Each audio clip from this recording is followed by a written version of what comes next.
Assalamualaikum warahmatullahi wabarakatuh. Alhamdulillahirabbil alamin. Wassalatu wassalamu ala asyrafil anbiya'i wal mursalin wa ala alihi wa ashabihi ajmain, amma ba'd. Pertama-tama saya menyampaikan apresiasi dan terima kasih yang setinggi-tingginya kepada panitia penyelenggara webinar untuk mengenang jasa dan teladan Andre Guruta, Kiai Haji Sanusi Badjo, Maha Guru kemanusiaan yang sangat kita cintai. Alhamdulillah, mari kita mengucap puji syukur kehadirat Allah Subhanahu wa Ta'ala, dan salawat dan salam kepada junjungan kita Nabi besar Muhammad Sallallahu Alaihi Wasallam. Dalam kesempatan ini saya ingin memberikan testimoni tentang pertemuan, perjumpaan, dan juga interaksi saya dengan almarhum selama kurang lebih 45 tahun ya. Karena pertama kali saya mengenal beliau itu tahun 1975. Waktu itu saya baru pindah dari Fakultas Usuluddin As'adiyah Sengkang ke Universitas Muslim Indonesia dan mengambil Fakultas Usuluddin yang sama. Disitulah pertama kali saya mendapatkan kuliah dari beliau, dan sejak pertama kali itu saya sudah jatuh cinta ya pada kuliahnya yang begitu menyenangkan, renyah, segar, dan ilustrasi-ilustrasi yang disampaikan itu membuat kita tuh selalu tertawa. Tetapi bukan tertawa konyol ya, melainkan kita itu baru tertawa setelah beberapa detik setelah beliau menyampaikan kalimat tersebut, lalu kita berpikir, oh iya ya, bener juga. Setelah itu meledaklah tawa kita. Jadi sebetulnya beliau tidak ingin melucu, tetapi karena ilustrasi yang disampaikan itu sungguh-sungguh memukau, ya,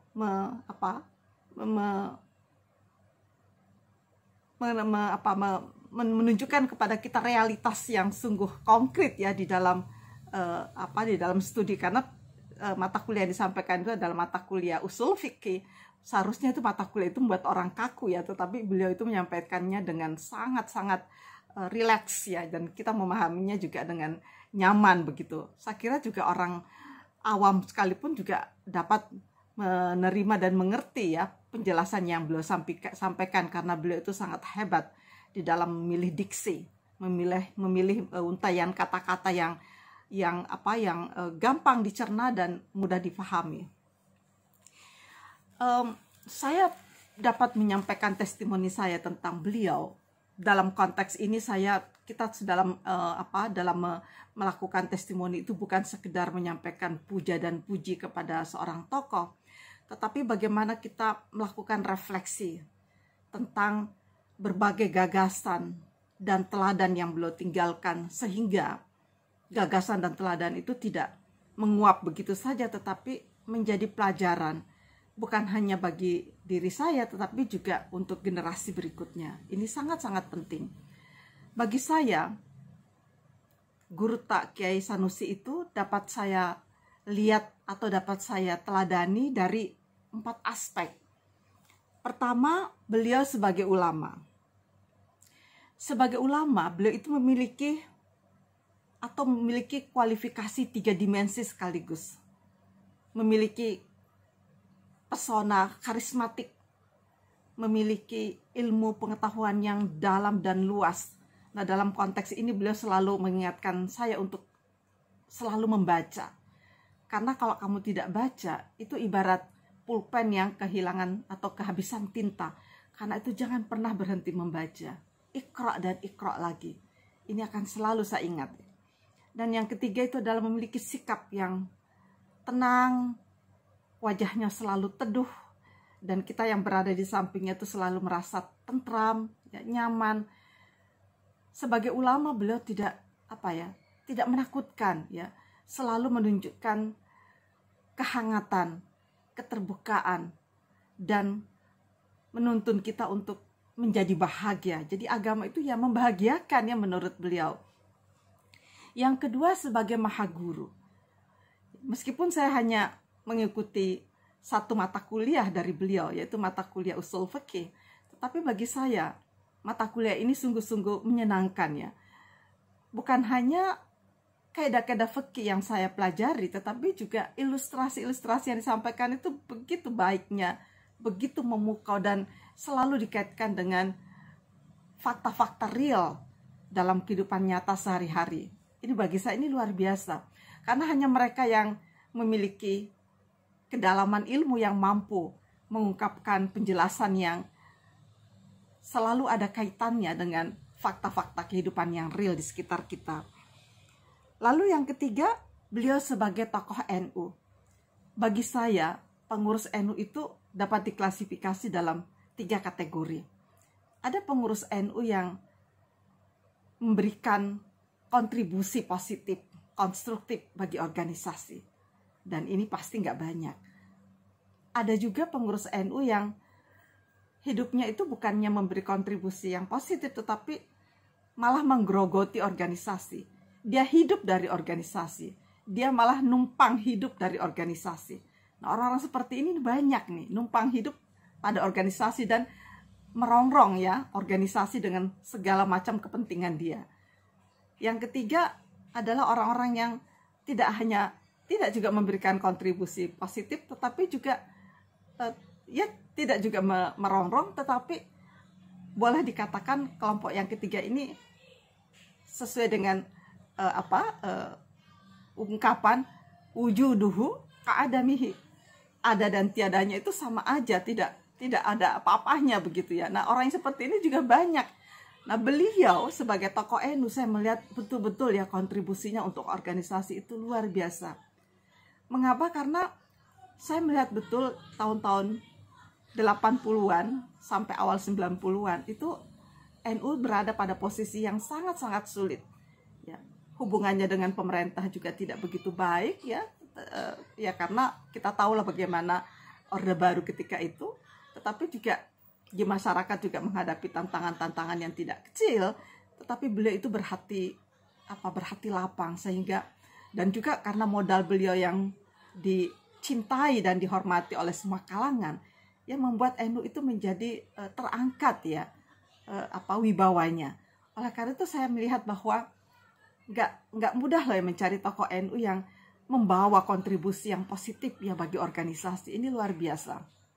Dan di masa-masa itulah kedekatan saya dengan beliau, karena bersamaan waktunya saya menjadi ketua Fatayat NU dan beliau sering sekali mengajak saya untuk bepergian ke berbagai cabang dalam rangka konferensi, kegiatan Maulid Nabi, dan berbagai kegiatan-kegiatan lainnya, baik itu kegiatan organisasi maupun kegiatan dakwah lainnya. Alhamdulillah saya menikmati banyak sekali perjalanan, dan buat saya itu adalah sebuah masa-masa di mana saya belajar memetik hikmah yang hari ini saya manfaatkan betul ya di dalam kehidupan saya. Salah satu yang selalu saya ingat dari penuturan beliau yang sangat bermakna dalam hidup saya adalah di dalam bergaul itu beliau selalu mengatakan tentang hadis Nabi yang bunyinya itu adalah jangan saling membenci, jangan saling membelakangi, dan jangan saling memata-matai. Ini kan sebuah prinsip yang buat saya itu luar biasa, bagaimana kita seharusnya menjadi orang itu lebih mengedepankan kasih sayang dan mengedepankan prinsip kemanusiaan. Karena ya sesama manusia ya kita harus saling memberikan kebaikan, dan itulah esensi dari semua agama. Saya pikir apa yang disampaikan oleh Guru Ta ini adalah esensi dari apa yang tertera di dalam surah Al-Isra ya ayat 17 itu, in ahsantum li anfusikum wa in asatum falaha. Kalau kamu berbuat baik, maka itu pasti kembali kepada dirimu. Tetapi kalau kamu berbuat jahat, itu juga kembali kepada dirimu. Sekarang terserah. Karena itu sebagai orang yang waras, pasti kita memilih untuk selalu berbuat baik kan. Karena kita senang kan kalau kebaikan itu kembali kepada diri kita. Inilah yang saya betul-betul amalkan dan teladani dari beliau. Siapapun yang mengundang, sepanjang dia bisa dan tidak berbenturan dengan agenda lainnya, beliau itu pasti datang. Siapapun, tidak pernah memilah-milah, tidak melakukan diskriminasi apapun ya, dan tidak melihat orang itu dari segi apapun. Ini yang saya pelajari betul ya dari Guru Tak. Nah, yang keempat itu adalah sebagai ayah dan sebagai suami. Saya melihat bahwa sebagai ayah, beliau itu betul-betul ya mengajarkan pendidikan yang pendidikan moralitas yang sungguh-sungguh kuat ya pada anak-anaknya. Demikian juga pada istrinya tercinta Umi Aminah. Kebetulan kami sama-sama di Muslimat NU. Saya menikmati betul percakapan dengan beliau dalam banyak hal ya. Beliau mengungkapkan Bapak itu orangnya sangat sabar ya, dan sangat intens membantu kerja-kerja domestik di rumah tangga. Beliau tidak mau melihat saya itu capek ya, meskipun saya tahu beliau juga sendiri sudah sangat capek ya melayani umat, melayani berbagai hajat yang kadang-kadang tidak ada habisnya. Tetapi tetap ya, beliau selalu mendorong saya ya, kata Umi Aminah, untuk aktif. Jadi beliau itu aktif ya di Muslimat. Kami kalau ada banyak kegiatannya tetap kami aktif ya.